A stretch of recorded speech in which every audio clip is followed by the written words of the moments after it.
Anthony Hartwig here. We are at another volleyball season preview. We're going to Girard, and we have a brand new coach in Girard, taking into the shadows of a legend in Phil Walters, and it's his assistant that is taking over the program from last year, Nicole Luklan, in her first head coaching gig. Welcome to the Coaches Corner. Thank you. Thank Welcome, welcome. me. We are so happy that we can have you here a part of it. And one of the things we have to ask first of all is, that this job opens up and a legend like Coach Walters decides to hang up the coaching whistle. What were some things that made you want to grab this coaching job so bad and make you want to stay with this program?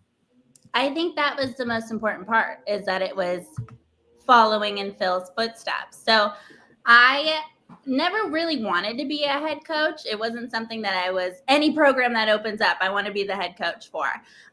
This one was very important to me. This one, I felt like Phil built this foundation, and I kind of wanted to take that foundation and build on it and make it my own. But he's an incredible man. I mean, in all aspects of his life, it's legendary that you get to follow behind Phil Walters. So that was really important for me.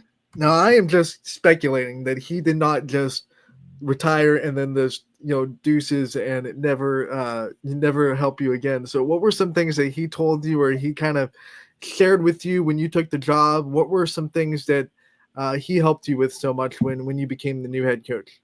The one thing that I really took from Phil was his logistical brain.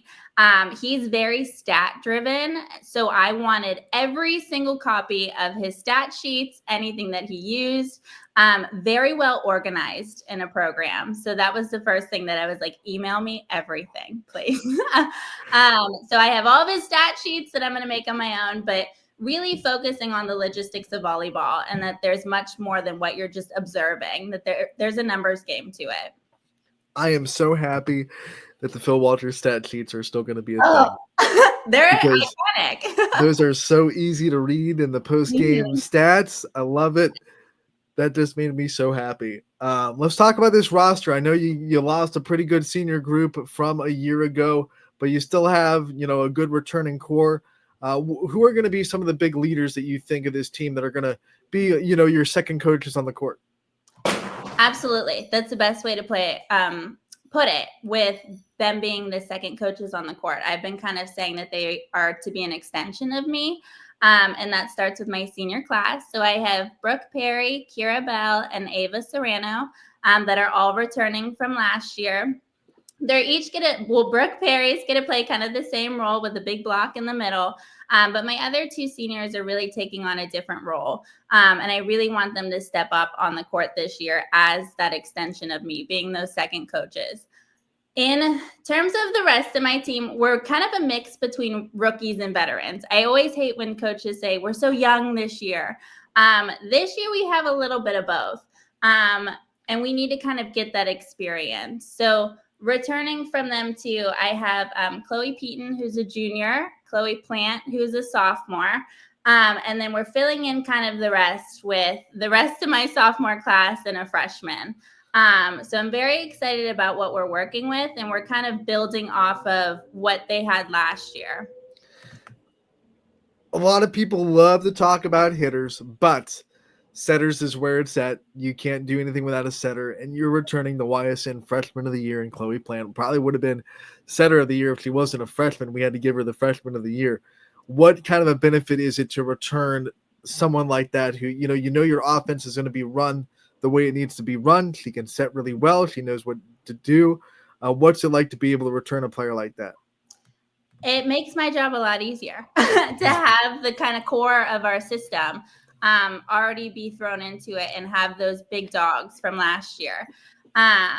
This year, I keep saying that I want to build on this franchise player and to have these models from my senior class and Chloe Plant. It kind of helps my job a little bit to have those in play already. But for me, for Chloe, she's taking on a little bit extra this year. She's going to be in some serve receive. She's going to pass a little bit, really to start that mold for some other setters in my program too. I have another sophomore setter, Riley Collins, that we're trying to develop a little bit too to get her into the court and into the game. So we can kind of build on that 5-1 into kind of a 5-1, 6-2 that works for us. But for right now, Chloe Plant has taken that on and is really, really taking that confidence to the next level and has been running my system for the first 2 days very well.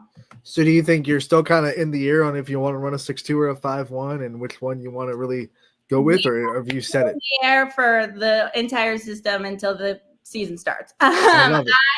I have a plan A, B, C, D, E, F. I love it. Yes. So I don't think I'm really going to have a determining system or Right. rotation until I see it. And that's what's so hard about going into this season, losing that senior class from last year. So we're really going to try to build on what the strengths are for everybody on my team. Coach is already a pro. Not giving away any secrets in the coach's corner. Keeping it close to the vest. Mm-hmm. She knows that the other NE8 coaches are watching this. Bravo. Let's talk about those NE8 coaches in the NE8 league that you're going to be playing in this year as we go into your schedule. Obviously, a great conference inside the NE8. You have a couple of teams that made really big tournament runs last year, including Girard. What do you expect out of the conference this year, and where do you think Girard can fall in it? I think the biggest game for me every season, which you know, is South Range. But I'm really hearing some chatter that their program's developing. And TJ Irons always does a really nice job with that program. But that's the one, you know, every year that I'm gunning for. So that in the conference will probably be our big matchup. And because my sister is there too. Well, there's not going to be any more sister matchups because you know you're not the JV coach anymore. Right. So it's gonna be a little bit different. And when you talk about out of conference, when you go outside the NE8, who are some teams that pop up on Girard's list that you're really excited about being able to play?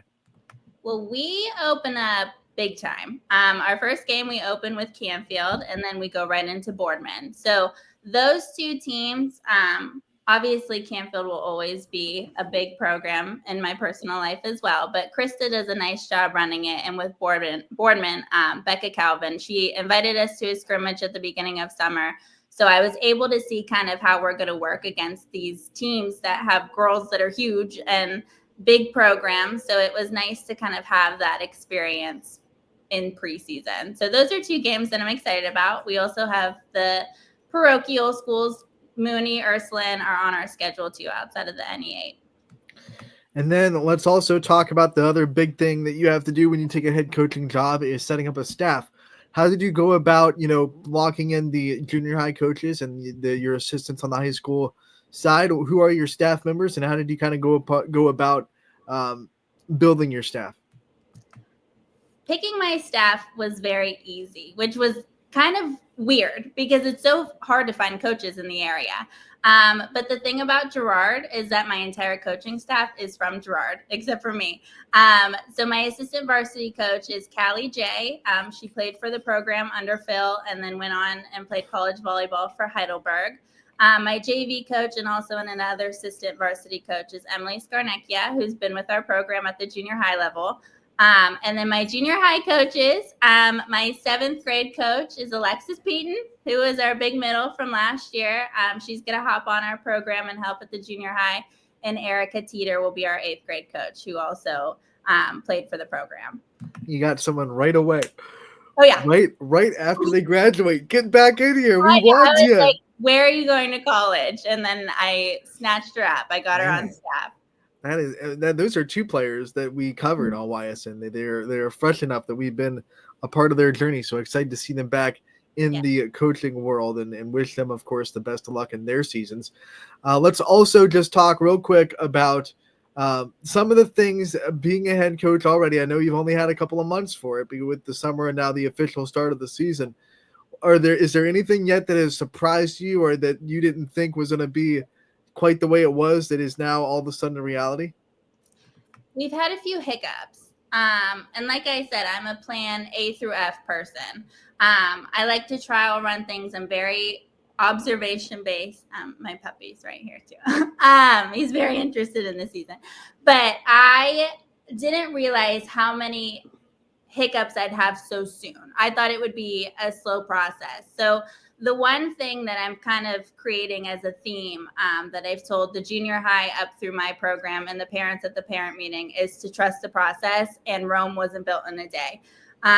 We really have to slow down the foundation of building my rotation and really looking at who can plug in where and what's going to work for the 6 people that are on the court and working together. And that starts with communication. So we're trying to do all those things too, the team bonding. So really trying to iron out everything simultaneously has been a little bit of a challenge, but we're getting there, and the development has been huge. Hey, get the hiccups out of the way in the preseason. Hopefully there's none left in the actual season, and everything goes smoothly. Yes. Well, your first Coach's Corner has gone very smoothly. We want to thank you so much for coming on, talking to us about your season. We're excited for Girard Volleyball. You know we'll be out there. I think I'm actually out there against in the Boardman game right off the jump. Oh. So we will see you very soon, and we look forward to talking to you again real soon as well. Sounds good, Anthony. Thank you.